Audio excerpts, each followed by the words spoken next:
मुच्यते। पूर्णस्य पूर्णमादाय पूर्णमेवावशिष्यते। ॐ शान्ति शान्ति शान्तिः। ॐ भद्रं कर्णेभिः शृणुयाम देवाः। भद्रं पश्येमाक्षभिर्यजत्राः। स्थिरैरङ्गैस्तुष्टुवांसस्तनूभिर्व्यसेमहि देवहितं यदायो। स्वस्ति न इन्द्रो वृद्धश्रवाः। स्वस्ति नः पूषा विश्ववेदाः। स्वस्ति नस्तार्क्ष्यो अरिष्टनेमिः। स्वस्ति नो बृहस्पतिर्ददातु। ॐ शान्ति शान्ति शान्तिः।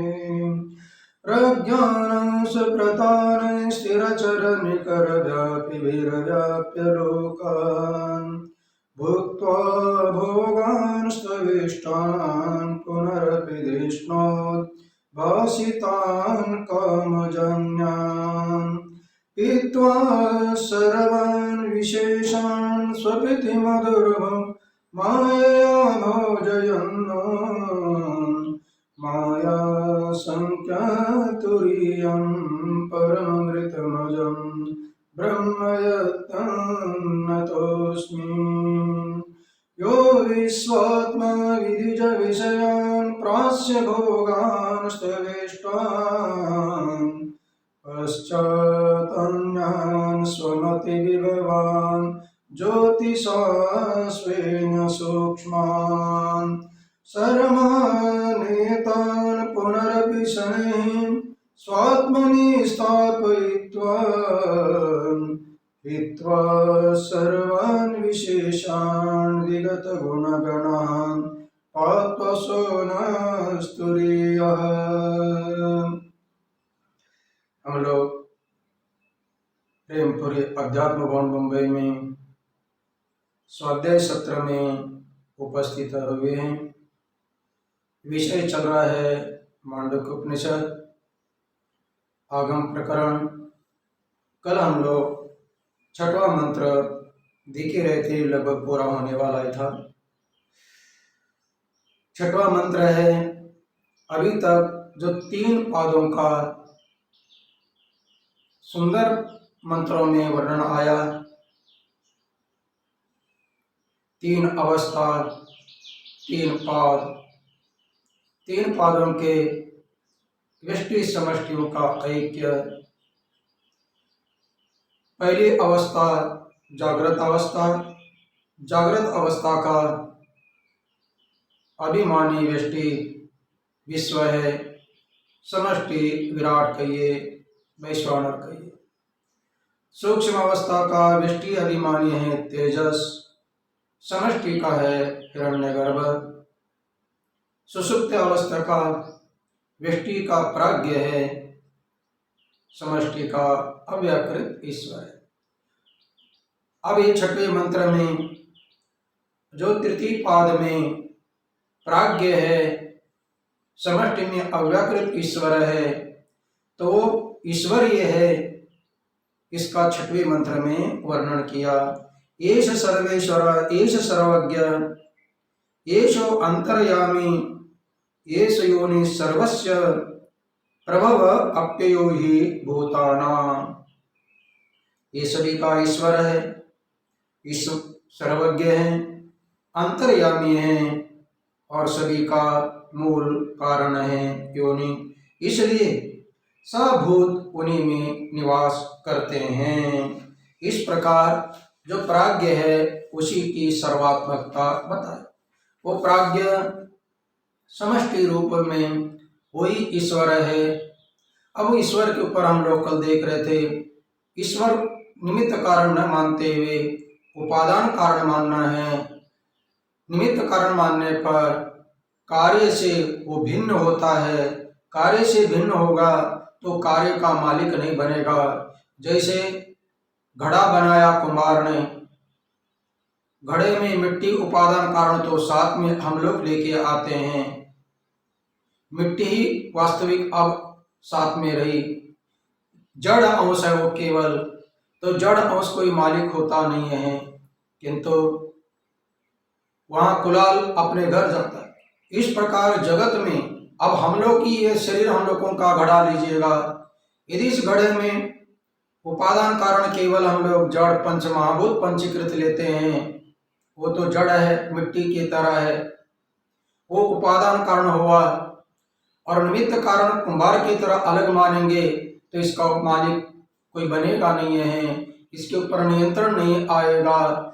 फिर इसमें भिन्न होने के कारण राग आदि द्वेष आते हैं। तो इसी प्रकार इसी का यदि मालिक बन जाता है, जैसे हाथ हमारा है तो हाथ का हम मालिक हो जाते हैं।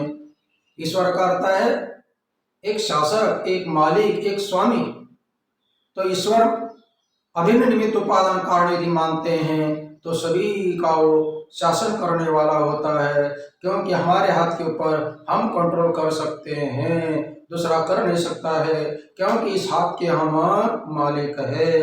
इसी प्रकार पूरे के पूरे जगत का ईश्वर क्यों है, तो वे दोनों भी अभिन्न निमित्त उपादान कारण के रूप में इस संसार में विद्यमान है। इसलिए संसार के हर एक पदार्थ का वह मालिक है, ईश्वर है, शासन करने वाला है, माने राजा है। दूसरा विशेषण देते हैं सर्वज्ञ है। सर्वज्ञ क्यों सर्वज्ञ है, तो बोलते हैं जितने भी भेद बैठे हुए हैं, नाम रूपात्मक जितना अलग अलग ये जगत है, उन सब में निवास करता है, और निवास करने के कारण सबके भीतर क्या क्या चल रहा है उसका वो जानता है। जैसा बोलते हैं घर का भेदी लंका ढाए, तो घर का पूरा जानने वाला होता है, घर में रहने वाला सदस्य, वही तो दूसरों को भेद बताएगा, क्योंकि यहाँ का जानता है। इसी प्रकार वह प्राज्ञ जो है अव्यक्त ईश्वर के रूप में बना, उसी को दूसरा विशेषण देते हैं सर्वज्ञ, क्योंकि वे सभी भूतों में विद्यमान है, तो सभी भूतों का वह क्या क्या विशेष पदार्थ है जानता है, सर्वज्ञ है। फिर सर्वज्ञ के बाद में अंतर्यामी दे दिए, और सभी के अंतर्यामी बनकर नियंत्रण कर रहे हैं, भीतर रहकर सभी काम लोगों का भी देखिएगा, अंतर्यामी होकर। गलत कभी हम लोग करते हैं तो एक बार हमें भी वो टोकता है, भीतर से नियमन करता है अंतर्यामी होकर। फिर उसके ऊपर हम विचार करते नहीं है, देखा जाए क्या होता है, तो उसका फल हम लोगों को, यदि गलत काम करते तो गलत मिलेगा, अच्छा काम करते तो अच्छा फल भी मिलेगा। लेकिन पहला हम लोगों को पहले अंतर्यामी बनकर नियमन करता है कि ये ठीक है और ये गलत है, इसलिए वो अंतर्यामी भी है। और सभी की योनि के लिए बताते हैं अतः एव यथोक्त सभेदम जगत प्रसूयते इति एष योनि सर्वस्य। कल हम लोग इसके ऊपर आकर तुरंत बंद किए थे। पृष्ठ नंबर 37 गीता प्रेस की पुस्तक का। अतः एव यथोक्तम सभेदम जगत प्रसूयते, जितना भी पूर्वोक्त कहा गया, अर्थात पूर्वोक्त कहा गया माने स्थूल सूक्ष्म और कारण, यही तो प्रपंच है, यही तो जगत है। तो तीन अवस्था, तीन शरीर, तीन अवस्थाओं के अभिमानी, अर्थात भौतिक, आध्यात्मिक, अधिदैविक, तीन प्रकार का ये जगत है। जो स्थूल दिखाई दे रहा है नाम रूप, ये भौतिक है, और बाहर जितने भी देवताएं हैं सभी हमारे कार्यकरण संगात के ऊपर अनुग्रह करने वाले, उनको बोलते हैं अधिदैविक सृष्टि, अधिदैव है। और भीतर अध्यात्म, जो हमारे शरीर को लेकर कार्यकरण संगात का नाम है अध्यात्म, इसके ऊपर अनुग्रह करने वाले अधिदैव। और ये अध्यात्म जिसका अनुभव कर रहा है, जिसमें रह रहा है, भौतिक सृष्टि है वो, तो इस प्रकार सभी प्रकार का जो जगत है उसको वो उत्पन्न करता है, इसलिए सबका मूल कारण है। यत एव प्रभवश्च अप्ययश्च प्रभव अप्ययो ही भूतानाम ईश एव। यहाँ पर मूल में है प्रभव अप्ययो, राम लक्ष्मणो, दो वचन, राम लक्ष्मण कर्मधारय समास, रामश्च लक्ष्मणश्च, तो राम लक्ष्मणो माने दो शब्दों का एक शब्द बनना, इसका नाम है समास। राम अलग है, लक्ष्मण अलग है, और दोनों को अलग अलग राम लक्ष्मण च ऐसे बोला जाता है, लेकिन च एक, फिर दोनों की विभक्ति अलग आ गई, तो दो शब्दों को एक मिलाकर एक शब्द, एक विभक्ति लगाते हैं दो वचन की, तो होते राम लक्ष्मणों। फिर ये समास करना पड़ता है अलग अलग, पहला समास छुड़ाना पड़ता है, क्या समास है, कैसी विग्रह है समास का, तो राम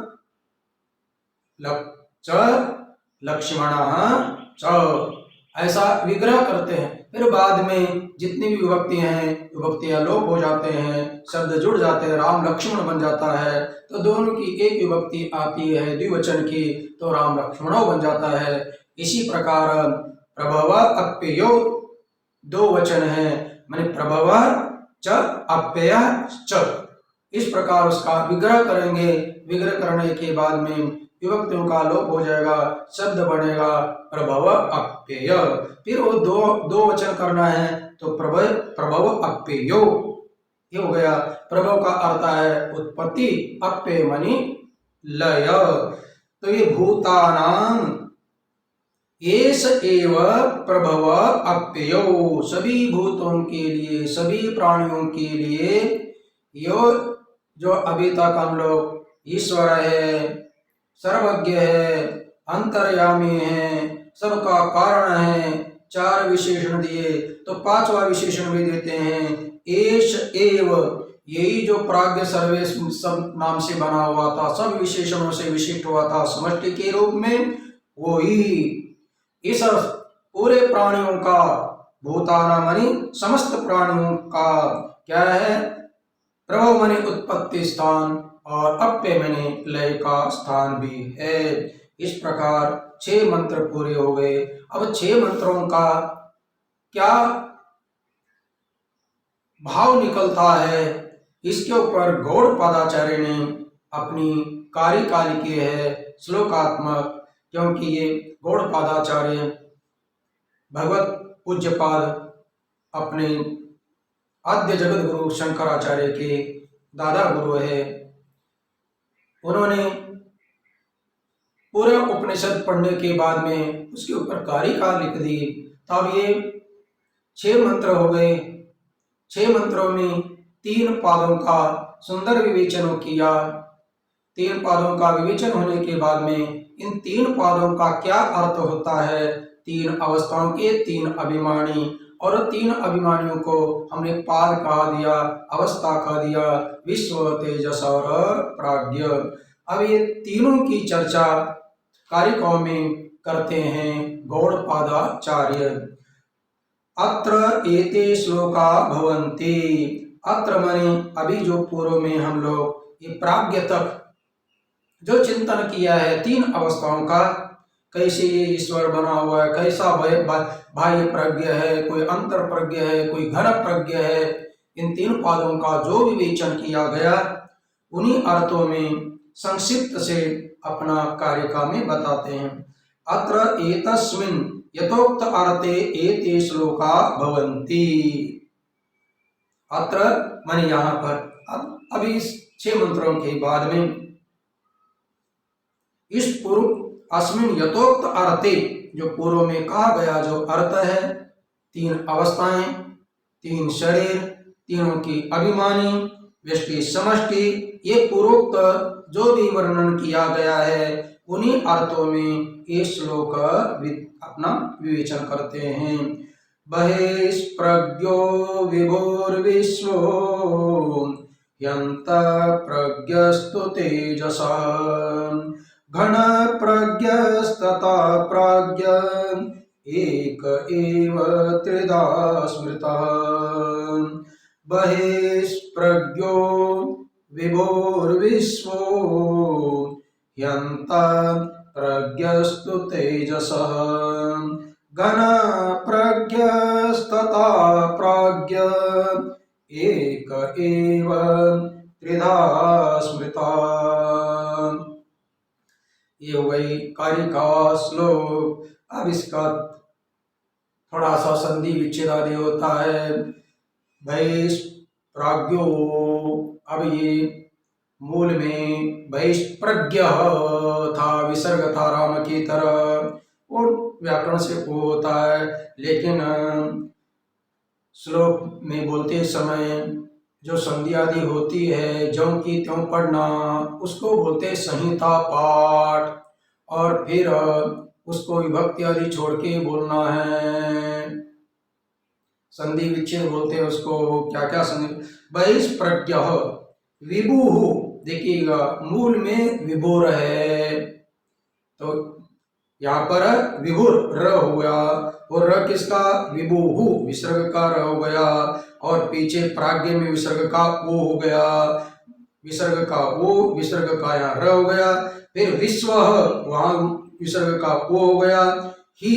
अब यहाँ कभी कभी आप लोगों के सामने साक्षात प्रेमपुरी में ये संधियां में सभी बोलता था, अभी कोई सामने है ही नहीं है, ऐसा समय आया हुआ है, इसलिए थोड़ा सा अपने ढंग से ही बोलना है।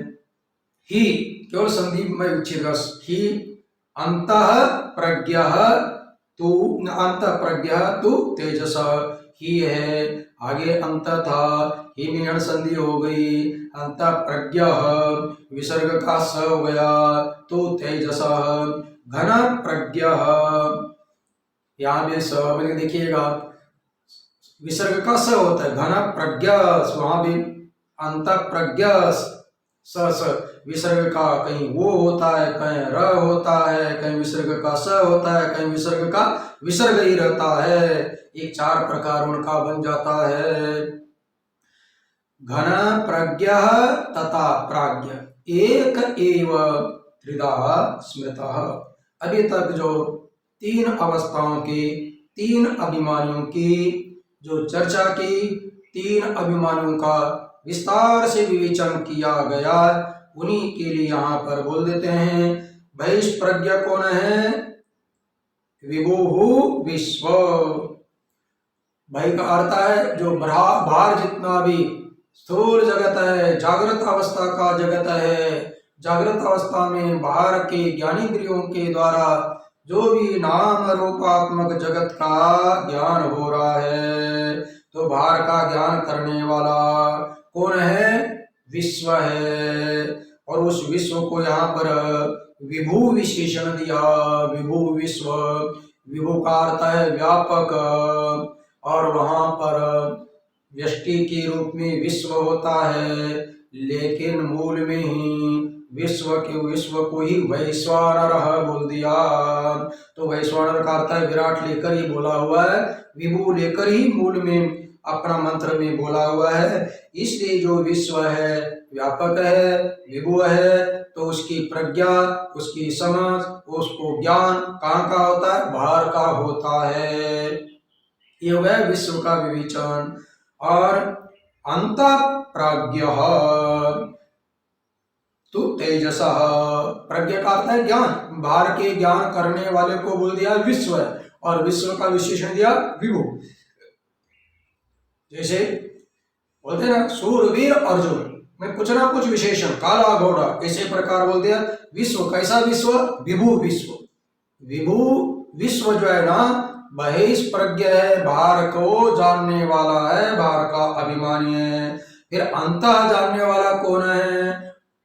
प्रज्ञा भरे जानने वाला, ज्ञान, भीतर का ज्ञान, भीतर की बुद्धि वाला कौन है? वो है तेजस है।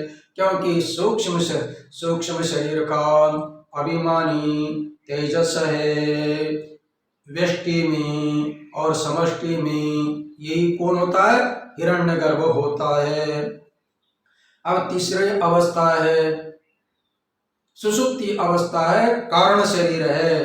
कारण शरीर का अभिमानी कौन है? प्राज्ञ है। तो प्राज्ञ है तो उसका क्या लक्षण है? बोलते हैं घन प्रज्ञ। वो घन प्रज्ञ। विश्व कैसा था? बहिष्प्रज्ञ, बाहर जानने वाले को विश्व बोल दिया, क्योंकि बाहर का अभिमानी, भीतर का अभिमानी तेजस है, इसलिए भीतर को जानने वाला होने कारण अंतःप्रज्ञ तेजस को बोल दिया। अब सुषुप्ति अवस्था में ना बाहर का जानता है ना अंदर का जानता है, बल्कि जानना रूपी जितना भी जानकारी है वो ठोस हो जाती है। कहाँ पर? सुषुप्ति अवस्था में। सुषुप्ति अवस्था अविद्या की है, अज्ञान की है, कारण की है। तो जो जागृत का ज्ञान कार्य, स्वप्न अवस्था का ज्ञान कार्य, ये दोनों के दोनों कार्य कारण रूप में विलीन हो जाते हैं। विलीन होने के कारण उस समय कुछ भी किसी का ज्ञान नहीं होता। पहले आप लोगों ने मूल मंत्र में आया, रात्रि में जैसे दिन के पदार्थ अदृश्य हो जाते हैं। क्यों? रात्रि में उनको निगल लिया। रात्रि निगलने के बाद में दिन के कहाँ पेड़ है कुछ भी पता नहीं चलता है। जैसे मैंने उदाहरण दिया था, घर में अंधकार में रखी हुई वस्तु सब अलग अलग है, लेकिन अब प्रकाश के अभाव में उस अंधकार में कुछ भी वस्तु अलग अलग दिखाई देती नहीं है। अलग अलग नहीं दिखाई देना माने अलग अलग का ज्ञान न होना। अलग अलग का ज्ञान नहीं हो रहा है, इसका मतलब घर में जितने भी पदार्थ थे जैसे ही प्रकाश होते सबका ज्ञान होगा, लेकिन अंधकार हो जाने के बाद सबका ज्ञान घना हो गया। घना होने के कारण ये अलग है ये अलग है, उस अंधकार में आप लोग जान नहीं सकते हैं, ठोस हो गया। इसी प्रकार सुषुप्ति अवस्था का अभिमानी जो प्राज्ञ है उसके लिए बोले प्राज्ञ आत्मा घन प्रज्ञ है, अर्थात प्रज्ञान घन है। ज्ञान का एकमात्र ठोस अवस्था है, इसमें कहीं पर इधर उधर जा नहीं सकते हैं, परिचिन नहीं हो सकते, अलग अलग नहीं कर सकते हैं। अब विश्व, तेजस, प्राज्ञ तीन हो गए, लेकिन ये तीनों को बोलते हैं एक एव त्रिधा स्मृता। एक ही आत्मा है, एक ही आत्मा को हम लोग तीन रूप में विभक्त कर दिया। त्रिधा यानी तीन प्रकार के अपना विभाजन किया गया है। एक व्यक्ति के भी हम लोग जागृत में देखते हैं, आश्रमों में ब्राह्मण पुजारी रहते हैं। अब वही एक ही ब्राह्मण मान लीजिएगा पूजक बन गया, अर्चक बन गया, पूजा करने लगा, और आश्रमों में वही अपना क्या बनाते हैं, भोजन भी बना लेते हैं। तो भोजन बनाते पाचक भी बन गया, और वही जाकर तुरंत पढ़ाते भी है तो पाठक भी बन जाते हैं। वाराणसी में कई ऐसे पंडित के बच्चे और महात्मा लोग हैं, स्वयं पढ़ते हैं, दूसरों को पढ़ाते हैं। पढ़ते समय जो है विद्यार्थी होंगे, पढ़ाते समय शिक्षक बनेंगे। आश्रम में अपना सब काम करना पड़ता है, भोजन बनाना पड़ता है, उस समय पाचक भी बनेंगे, और पूजन करते हैं, आरती करते हैं तो अर्चक भी बनेंगे। मैंने अलग अलग कार्य करते समय अलग अलग नाम एक ही व्यक्ति का हुआ। व्यक्ति में भेद नहीं है। किसमें भेद है? कार्य में भेद है। कार्य कहिए, वो जगह कहिए, समय कहिए, देश कहिए। मंदिर देश में उस समय गया तो पूजक बन गया, रसोई घर में रसोई देश में गया उस समय का वो बोल दिया, अरे भोजन बनाने वाला पाचक बन गया। विद्या अपना वही पढ़ने के लिए बैठ गया तो अपना विद्यार्थी बन गया, और वही दूसरों को पढ़ाने लगा बाद में, तो उस देश में उस समय में उस काल में वो क्या बनता है? शिक्षक बनता है। ऐसा एक ही व्यक्ति समय और देश के अनुसार अलग अलग कार्य करने के कारण अलग अलग नाम से प्रसिद्ध हो जाता है। इसी प्रकार एक ही आत्मा अलग अलग स्थान में अलग अलग स्थानों का अभिमानी होने के कारण उनको अलग अलग नाम दे दिया। नाम अलग देने मात्र से अपना व्यक्ति में उस आत्मा में भेद नहीं है। एक ही तरल पदार्थ लिक्विड है, उसको कोई पानी बोल दिया, कोई वाटर बोल दिया, कोई नीर बोल दिया, कोई तोय बोल दिया, कोई तन्नी बोल दिया, जितनी चाहे उतना नाम लीजिएगा। है पानी है, एक पानी है, लेकिन एक पानी को अलग अलग भाषा में अलग अलग नाम दे दिया। अलग अलग नाम देने मात्र से उस वस्तु में कोई भेद नहीं होता है। इसी प्रकार एक ही आत्मा है। जब वह बाहर के सभी पदार्थों को देखने लगा, जानने लगा, तब उसको विश्व बोल दिया। जब जागृत अवस्था में सब को देखने लगता है बाहर को, स्वप्नावस्था में भीतर के भीतर को ये देखता है, उस आत्मा को बोल दिया भैया तुम्हारा नामकरण हमने किया, तेजस नामकरण किया। जब जो है बाहर का भी जानता नहीं है, भीतर का भी नहीं जानता है, जानने का ठोस बन जाता है, उस समय उसका नामकरण क्या किया? प्राज्ञ किया। इसलिए बोलते एक एव त्रिधा स्मृता, माने अर्थात इन स्थूल उपाधियों को लेकर, नाम को लेकर भेद है, लेकिन आत्मा के स्वरूप में कोई भेद नहीं है। इसके ऊपर भाष्य में 38 पृष्ठ का भाष्य है। पृष्ठ में बहिष्प्रज्ञ इति, उसका ये दे रहा है, प्रतीक दे रहा है। बहि प्रज्ञ कौन है, अंत प्रज्ञ कौन है और घन प्रज्ञ कौन है। ये क्या, ये कि सात तीनों के तीनों अवस्थाओं का वो अभिमानी बनता है या कर्म से बनता है? क्योंकि एक ही समय में तो सबका काम नहीं कर सकते हैं। जैसा वो पंडित है, एक ही समय में पूजक भी बने, एक ही समय में पाचक भी बने, एक ही समय में विद्यार्थी भी बने, एक ही समय में शिक्षक भी बने, ऐसा बन नहीं सकता है। हर एक अपना कार्य के लिए अलग अलग समय दिया जाता है, मैंने क्रम से कुछ ना कुछ होगा, लेकिन एक काल में नहीं है। भिन्न काल में उनको ये नाम दिया जाएगा। एक कालावच्छेदन तीन सब नाम दिए जाते नहीं हैं। इसी प्रकार एक ही आत्मा को एक साथ तीनों के तीनों नाम दिए जाते हैं क्या? नहीं नहीं, अलग अलग क्रम से जिस जिस अपना अवस्था में जाता है वहाँ वहाँ वो नाम दिया जाता है। इसको बोलते हैं पर्यायेण स्त्रीस्थानत्वात् सोहम इति स्मृत्या प्रतिसंधानाच्च स्थानत्रय व्यतिरिक्तत्वं एकत्वं शुद्धत्वं असंगत्वं च सिद्धम इति अभिप्राय।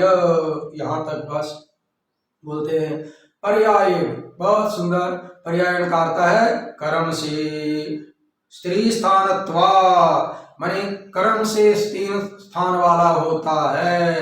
एक ही समय में, एक ही देश में, एक साथ तीनों अवस्थाओं का अभिमानी कोई बन नहीं सकता है। एक ही आत्मा कर्म से तीन स्थानों का अभिमानी बनता है। कर्म से एक बार जागृत अवस्था का, तो दोबारा स्वप्न अवस्था का, तीसरी बार स्वप्न अवस्था का। और ये अपना इतना सूक्ष्म कर्म है, आगे पीछे कभी भी हो सकता है। सुषुप्ति में डायरेक्ट जागृत में है, कभी स्वप्न में है, कभी जागृत से डायरेक्ट सुषुप्ति में जाया जाता है, तो कभी स्वप्न से जाया जाता है। लेकिन क्रम है बस, एक के बाद में एक कालावच्छेदेन तीनों के तीनों नहीं है। अलग अलग समय को लेकर ये तीन भेद होते हैं। तीन स्थान में ये बैठता है। त्रिस्थानत्वात् माने तीन जगह पे बैठता है। जागृत अवस्था में स्थूल में बैठकर स्थूल का अभिमान करने लगा, स्वप्नावस्था में सूक्ष्म शरीर में बैठ करके स्वप्न का अभिमान करने लगा और दोनों का अभिमान छोड़ देता है कारण शरीर में सुषुप्ति अवस्था में। तो इस प्रकार कर्म से बोलते हैं। अभी कर्म से तो कैसा पता चलेगा कि जो जागृत में था वही मैं स्वप्न में हूँ और जो मैं गाढ़ निद्रा में सो गया था वही मैं हूँ। इस प्रकार एक ही व्यक्ति को ज्ञान होता है, ये बताने वाले हैं। माने तीनों जगह पर एक ही है। कैसा? जैसे कभी आप लोगों ने किसी महात्मा को हरिद्वार में देखा और हरिद्वार में देखने के बाद में वे ही मुंबई में प्रवचन करने के लिए आ गए, तब आप बोलेंगे अच्छा हरिद्वार में जिनका हम लोग दर्शन किए थे वही तो ये स्वामी जी है। इसका मतलब क्या हुआ? हरिद्वार देश, मुंबई देश अलग है। देश अलग होने पर भी वे ही स्वामी जी यहाँ पर आए हुए हैं। स्वामी जी में कोई अंतर है क्या? देश काल में अंतर है। हरिद्वार देश उस समय का काल, इस समय बंबई और इस समय बंबई का काल। देश काल भेद होने पर भी देश काल अवच्छिन्न दोनों देशों में रहने वाला जो व्यक्ति है स्वामी जी है, वे अलग है क्या? एक ही है। सोयम देवदत्ता, वही देवदत्ता है जो पहला मैंने देखा था वही है। इसको कौन सा स्मरण बोलते हैं? यहाँ स्मरण बोल दिया। स्मृत्या स्मृति के द्वारा प्रतिसंधान करने पर, अनुभव करने पर। स्मरण के द्वारा अनुभव करना माने स्मरण का मतलब केवल स्मरण नहीं, लेकिन यहाँ सो अयम देवदत्ता अथवा वही मैं हूँ या वे स्वामी जी ये है, ऐसा यदि बोलते हैं तो इसको केवल स्मरण नहीं है, इसको प्रतिभिज्ञा बोली जाती है। प्रतिभिज्ञा ज्ञान है। प्रतिभिज्ञा में और स्मरण में अंतर है। प्रतिभिज्ञा माने जैसे हरिद्वार में आप लोगों ने किसी स्वामी जी को देखा, उसी स्वामी जी को बंबई में देखने के बाद में उस स्वामी जी का आपको ज्ञान हुआ, तो इसको बोलते हैं प्रतिभिज्ञा। अरे वे ही तो स्वामी जी ये है, ये स्मरण नहीं है, ये क्या है? वे ही ये। तो इसका मतलब प्रतिभिज्ञा। प्रतिभिज्ञा में वो देश तत्ता और इदंता, वो देश और ये देश, दोनों देश में जो प्रतीत होने वाला व्यक्ति है वो एक है। वो देश तत्ता से विशिष्ट है हरिद्वार, और बंबई आपके सामने तो इदंता हो गई। इदंता यहाँ, तत्ता वहाँ, तो तत्ता और इदंता में एक व्यक्ति का बोध हो रहा है, इसको बोलते हैं प्रतिभिज्ञा। और स्मरण में क्या है? जैसे आप लोग सामने तो वस्तु दिखाई नहीं भी दे, कुछ भी हो, तत्ता होता है, केवल उधर का स्मरण मात्र। हाँ, जब वही ये बोलते हैं यह और वो दोनों का आप तत्ता और इदंता का वर्णन करते हैं, तब प्रतिभिज्ञा है। नहीं तो केवल उस देश में का आप इधर आ गए और स्मरण करने लगे हरिद्वार का, इसमें केवल तत्ता स्मरण में है, इदंता नहीं है।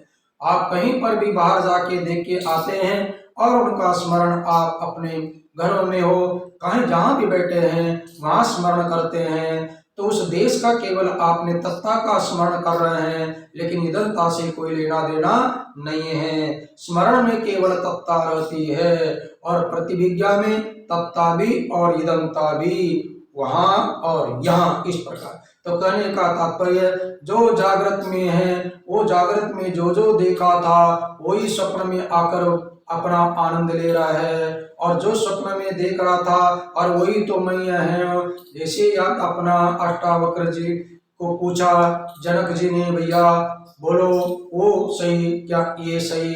आजकल आप लोग बहुत सुंदर स्वामी जी का प्रवचन सुन रहे हैं अष्टावक्र गीता के ऊपर, बहुत ही अभयानंद सरस्वती जी महाराज के द्वारा बहुत सुंदर अष्टावक्र गीता आप लोग सुन रहे हैं, और ये विशेषता धन्यवाद के पात्र हमारा प्रेमपुरी आश्रम है। तो कहने का तात्पर्य मैं क्या बोल रहा था, स्मरण और प्रतिविज्ञा में अंतर है। अब 3 अवस्था में जो जागता है वही स्मरण में दिखाई देता है, वही अनुभव करता है, और जो स्मरण के द्वारा अपना स्वप्न में देखता है वही व्यक्ति जागृत में बोला, अरे मैं तो ऐसा ऐसा स्वप्न देख रहा था। इस प्रकार को इसको बोलते हैं प्रतिविज्ञा।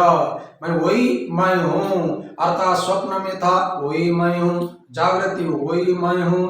अब गाढ़ निद्रा में आते हैं तो गाढ़ निद्रा में उस समय तो कुछ पता नहीं है, लेकिन गाढ़ निद्रा से बाहर आते हैं तो गाढ़ निद्रा में जो सुषुप्ति में थे उस सुषुप्ति में का आपको अनुभव आता है कि सुखेनम आश्वासम किंचित अवेदिशम, मैं सुख से सोया था, कुछ भी नहीं जानता था। तो ये आप कुछ भी नहीं जानते थे, तो किस अवस्था में नहीं जानते थे?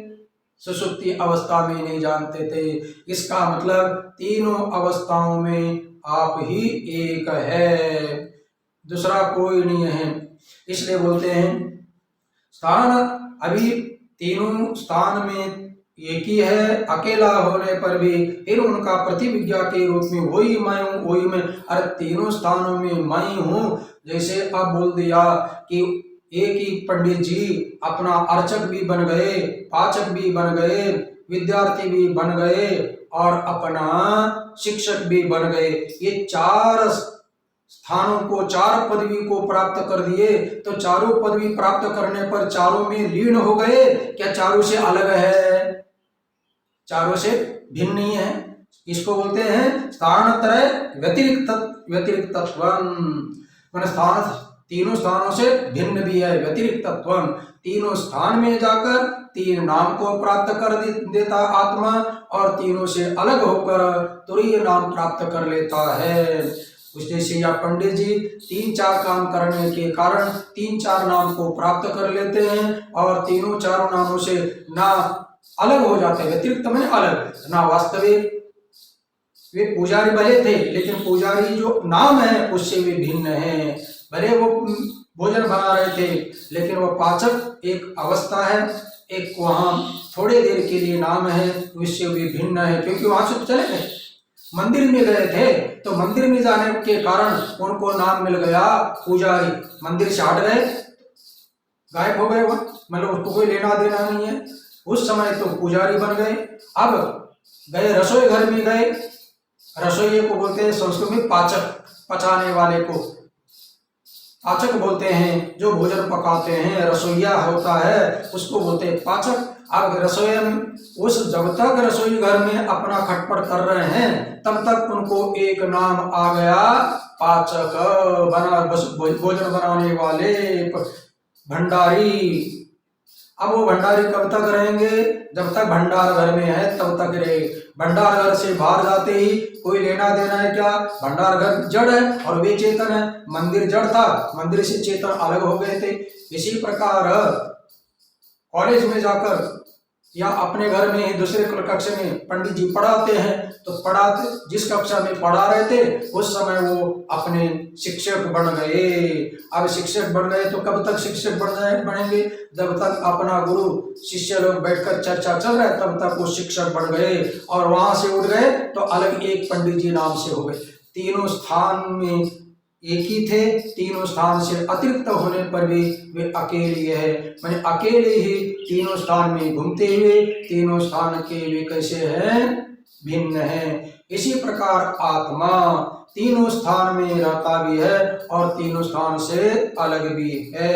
अब तीनों स्थान से अलग जो होने वाला है उसके लिए यहाँ एक सुंदर उदाहरण देते हैं, उनमें विशेषण देते हैं। एकत्वम, व्यतिरिक्तत्वम, एकत्वम, शुद्धत्वम, असंगत्वम। विशेषण बहुत सुंदर अलग अलग। एकत्वम, व्यतिरिक्तत्वम तो पता चला, जैसे पंडित जी 4 जगह पे रहने के कारण 4 नाम आ गए और वहां से भिन्न भी है, क्योंकि 4 स्थान जड़ थे। चार स्थान में जाने पर एक एक नाम पड़ गया, चारों स्थान से हट गए तो भिन्न व्यतिरिक्त हो गए। इसी प्रकार आत्मा तीन स्थान पे गए थे, स्थूल शरीर, सूक्ष्म शरीर और कारण शरीर में इधर से उधर जाते रहते हैं, तब तक तीन शरीर के अभिमानी के रूप में नाम भी हो गया, लेकिन तीनों को छोड़कर मस्त आराम के साथ रहते तुरीय में। उस समय बोला तीनों से वे अतिरिक्त भी है, और अतिरिक्त होकर कैसे हैं? एक है। एक होते हुए कैसे हैं? शुद्ध है।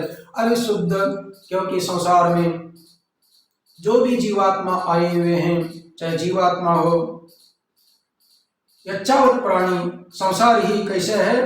अपना कुछ ना कुछ दोष है। अशुद्ध सत्वगुण,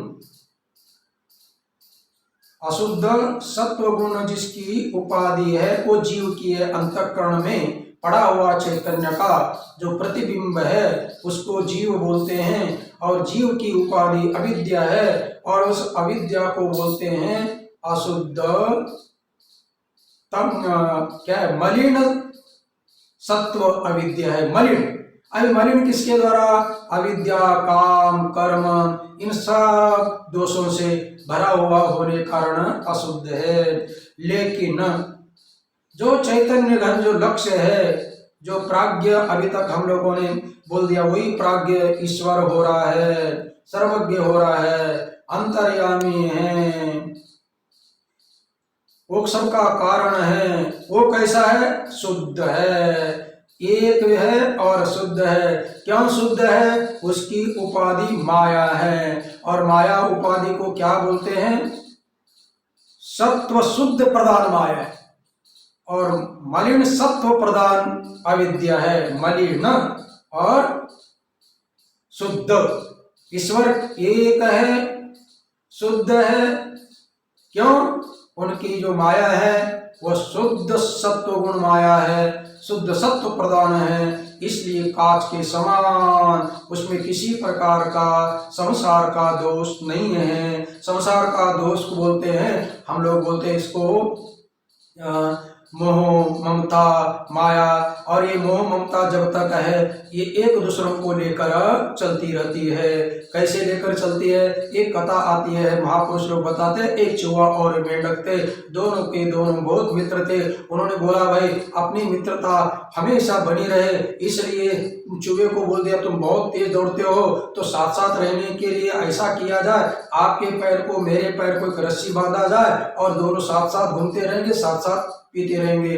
अभी रस्सी बांधी हुई मेंढक के और चूहे के पैर को, ऊपर जो है अपना चील आ गई। बोलते हैं चील आने के बाद में चूहे ने देखा और चूहा डर गया, अरे अरे चील खाएगा। मेंढक ने बोल दिया अरे खाएगा क्या है, तुरंत अपना पानी में कूद गया। अभी पानी में वो कूदने के कारण उसके पैर को बंधी हुई रस्सी एक होने पर वो भी कूदा, और कूदने के कारण बेचारा वो मर गया। और मरने के बाद में ऊपर तैरने लगा चूहा, और चील ने उस मरे हुए को पकड़ के ऊपर ले गए, और साथ साथ उसको अपना पग बंधा हुआ था मेंढक वो भी गया। इसको बोलते हैं मोह ममता। अशुद्ध ये अविद्या का है, और शुद्ध सत्व प्रधान माया का वो ईश्वर होने के कारण वो कैसा है? शुद्धत्वम असंगत्वम, अर्थात किसी प्रकार का संग दोष उसमें नहीं है। इति सिद्धम इति अभिप्राय, अर्थात तीनों अवस्थाओं में रहता हुआ तीनों अवस्थाओं से भिन्न है, एक है, शुद्ध है, असंग है, ये सिद्ध हो गया। उदाहरण देते हैं महामत्स्यादि दृष्टांत श्रुते है। अब ये महामत्स्य दृष्टांत श्रुति कैसा है?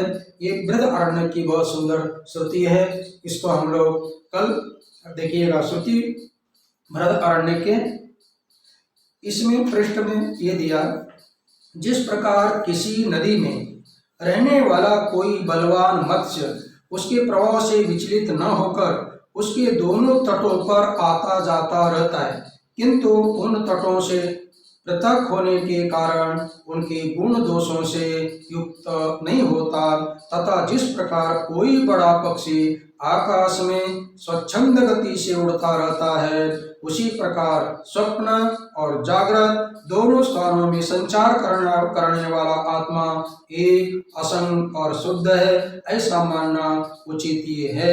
ये बृहदारण्यक की श्रुति है, इसको फिर हम देखेंगे।